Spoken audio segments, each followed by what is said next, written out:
final whistle has gone at Anfield, and Liverpool end what you would call the first half of the season, I suppose, before this World Cup break, with a 3-1 win. Roberto Firmino opened the scoring for the Reds. Southampton equalised through Shea Adams, and then a brace from Darwin Núñez gives the Reds a 3-1 victory. And I'd say at Liverpool, we said before the game, given that there's not tons on the bench, Liverpool's first 11's going to have to win that game, and ultimately that's what Liverpool's first 11 did.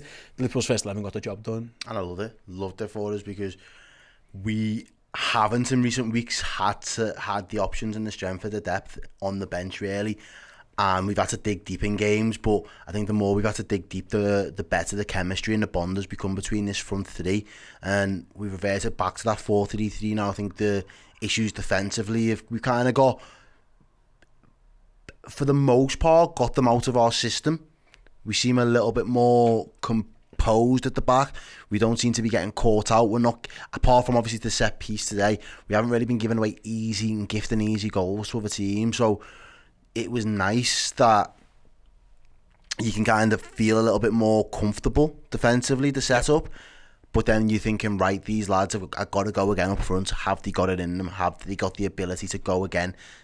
Are they going to have to dig deep, or is it going to come naturally? And the more that I'm watching them, I said it to you halfway through the season, I was like, do you actually play all right together? I wouldn't have ever thought at first, like, out of all of the forward options that we've got, if them all being fit, I'd have never said Salah, Firmino through the middle, and Núñez on the left is the best and going to be the most fluid. But they've seemed to have gelled really well over the last couple of weeks and had to rely on each other. And there was some nice link-up play. There was almost an opportunity where Núñez nearly cuts one back, and it would have been a great goal. Good save. Yeah, it's a great save from the keeper. So, yeah, it's surprising me more and more, but I'm actually really pleased that they're able to dig these type of performances out. And again, the goals that we scored today were really good quality goals. You're right, and like I say, in the end, the stats then, Liverpool have 7 shots on target, 3 goals, quite clinical. Like I say, their goalie made a couple of very good saves as well. Southampton, and by the way, the story of this game, do not forget this story. Southampton have 5 shots on target, 3 really, really, really good saves from Alisson Becker. Like Liverpool, Southampton's 1 goal came from a bit of sloppy defending. Liverpool could have conceded a couple more goals there. The header save from Shea Adams, the 3rd save of Alisson's, was absolutely as good as anything you'll see. So it wasn't like plain sailing. Liverpool went watertight. They needed a goalie to step up, but I think the better team won. Like I say, it's one of the better performances we've had. Really, it was relatively comfortable. Me and you weren't sitting here stressing, basically shitting our kicks, which we have done. But I think as well, if we don't get that 3rd goal, it could be nervy. I feel like those 3 chances that Alisson ultimately saves become massive moments in the game, because it only takes, out of the 3, obviously, you know, I'm not talking the last one, but it only or even talk about all 3 of them. Any one of those 3 goes in. If it's the first one, they go and create another 2 good chances, and it could be a Southampton victory that we're sitting here talking about, and Liverpool getting another loss this season. Or if the last one that they take, they think, right, it's 2-2, we've got 15 minutes left to play, let's just throw the kitchen sink at this Liverpool team. So, like I said to you just after half time, just before, you know, maybe the hour mark, this manager will be very pleased at the way that Southampton have approached it. And, you know, I asked the question, you know, what happens when it's not going your way in a game? What kind of attitude are you going to have? How are you going to apply yourself? Well, they stepped up and created more chances than us in that second half, better chances than us in that second half. So him as a manager in his first game will still find plenty of positives to sit there in the dressing room with now and these lads and say, I'll be honest, boys, I wasn't expecting us to win today, but the way you applied yourselves and the way that you handled yourselves when you went down, that's what I'm expecting from, if you're going to play in my team and you're going to continue playing in my team, that's the attitude, that's what I expect game in, game out. That's what will keep us in this league. And you know, we mentioned there just before the watch along ended, you know, them being in the bottom 3 for the first time since 2004, and then they inevitably went down. Did they have that outlook? Did they have that attitude? And that'll be something that they'll want to build on. So from a Southampton point of view, there's probably positive to take, but purely from a selfish and biased Liverpool stance, we needed to just get the results. Yeah, absolutely. We're in scramble mode, aren't we, after the port without Liverpool. they go into the break anyway with not vintage performances, but a couple of really good wins back to back, which is always both. Obviously, one's on penalties, but listen, Liverpool couldn't buy a win earlier on. We've had a members chat from Stuart Armstrong. I don't think it's the Southampton player. I might be wrong. He says Nunes finds in rhythm, and what a time to up the effing Reds. Yeah, and that's where we're at with him as well. Like I was very impressed with him today. I think Liverpool cottoned on early doors because Southampton did come to attack, and I didn't know maybe Liverpool didn't know what they were going to expect. Liverpool soon got onto the fact that these are coming at us, the space in behind. Bobby Firmino's dropping deep and Darwin on that overlap and run. And Liverpool, I think, I've been critical sometimes of the Reds are working shit out, like on the pitch. It feels like sometimes we've needed to get to half time or something to figure out what's going on. I think Liverpool clocked early doors the space in behind these. So rather than sometimes when you just want Roberto Firmino just to go and play up front, he got onto it. I'll go deep, let me get runners in behind. And effective, that's where the goals come from. All of them pretty much come from runs in behind. Obviously, we win the free kick from one. We have the Robbo cross, which is a great one for Darwin's there. We have the ball that Elliott plays over that Darwin runs onto. So I think Liverpool cottoned down pretty smartly to the fact that there is space here, and who's going to exploit that space better than the pace that Liverpool attack with. I thought we did really well it wasn't a shock when we got those two relatively quick goals, because Liverpool sussed it out a little bit. Yeah, and it was good. It was nice to see, you say, the flurry of goals in that first half for us, and I think the creativity has come back within the squad as well, because we're so used to, or we've been heavily reliant on Trent being the creative spark in his team, but you forget how much of a resource Andy Robertson is from open play, the way that he's able to move the ball, and from a set piece as well. So you can't underestimate that. And I think the one I was most impressed with in that respect was probably Harvey Elliott, because those were the type of crosses that we were crying out for last season, absolutely crying out for them. We didn't do enough of them.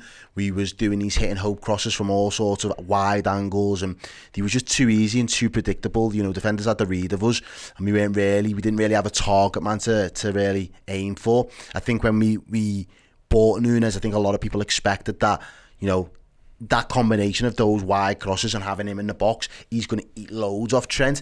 But it's not. The crosses have still got to be cuter than that. The crosses have got to be better than that.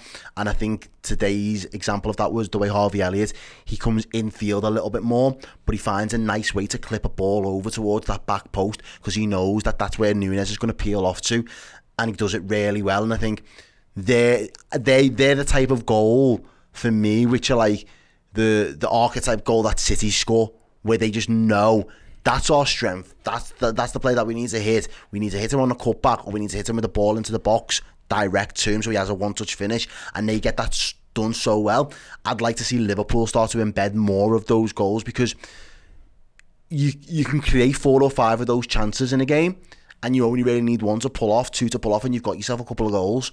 Whereas I don't think we've done that enough so far this season. It's probably been a lot of teething issues and availability and the options, but that to me would be a clip that I would be showing the lads over the course of the next 4 or 5 weeks, to say, I want to see more of this. Yeah, absolutely. I think you're spot on. It was a very, very good performance, and especially in the first half from the Reds. Like I say, second half, Alisson Becker did make some unbelievable saves. Southampton might be thinking we could have got something at Anfield there, which would have been great for them, but in the end, like I say, there's a reason Liverpool signed the best goalie in the world. It's for moments like that, is to get your points when things haven't gone specifically to plan all the time. Right then, you guys, what's coming on Redmen TV today? Well, Errol will be live very, very short with the fan reaction show, so get yourselves in the chat, get yourselves on the socials, and get yourselves in the Discord chat if you're a Redmen Plus Club legend. Get your thoughts in on Liverpool's victory over Southampton.